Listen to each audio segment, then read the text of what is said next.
Hello, this is Tom with the Tractor Rescue Ranch.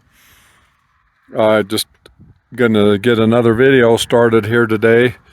This is the axle on that carriage that's bent, and I have got a new one ordered over in Montpelier, Idaho.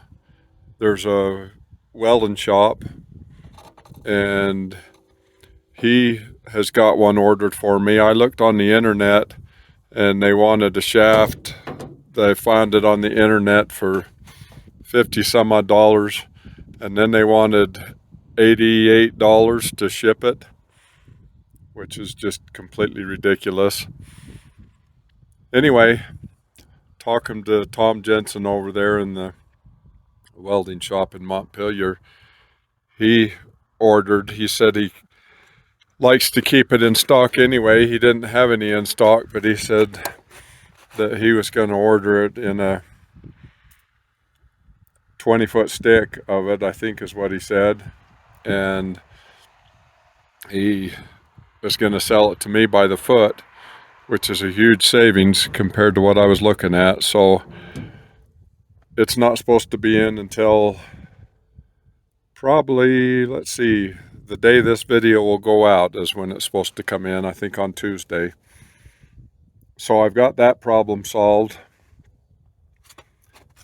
My next project here, it's still a little bit too cold out. We've had some real nice weather, highs in the 30s. I don't think we've hit 40 yet, but you can see that a lot of the snow is melting here.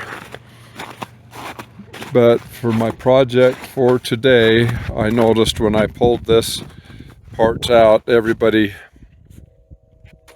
can remember about this, that's seen the other videos, can remember this big angle iron that's on here. Anyway, when I pulled it off, I hope that camera is picking that up. Anyway, there's a crack that goes right up there. Hopefully you can see that. And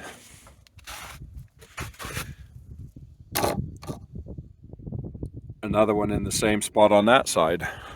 So I am going to pull this, get the Bobcat going and set this up closer to my welder and get those welded up so that I can, as soon as the weather warms up a little bit more, I can start painting this.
Boy, this would be a challenging project without this skid steer bobcat.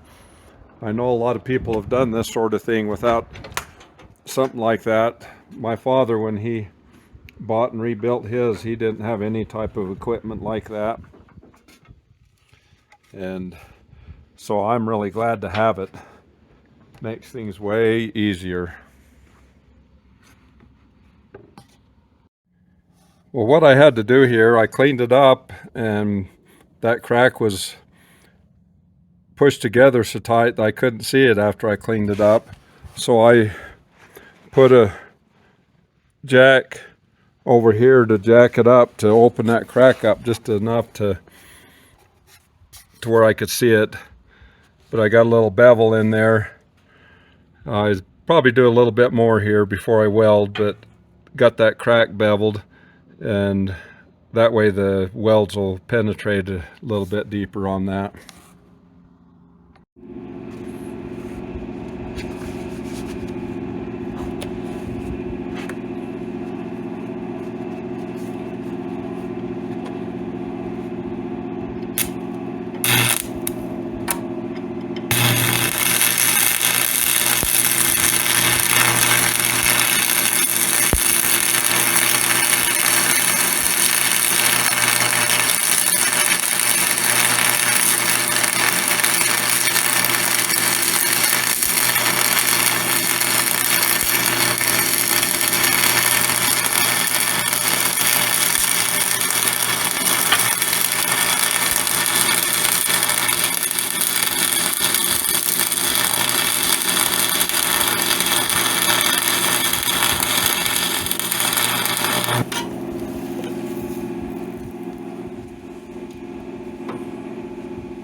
You may have noticed by now that I am not a professional welder.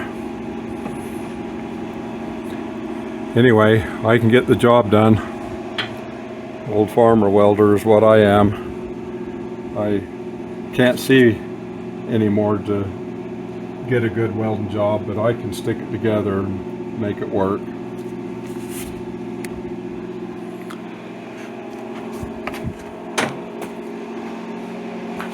What I'm using here is this old ancient Lincoln welder. It still works all right. I've got this wire feed welder, but it doesn't do real good thick stuff like what I'm trying to weld today. So that Lincoln welder is a lot better on thick stuff.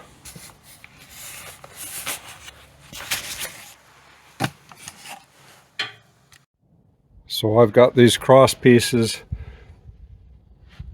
these old ones that were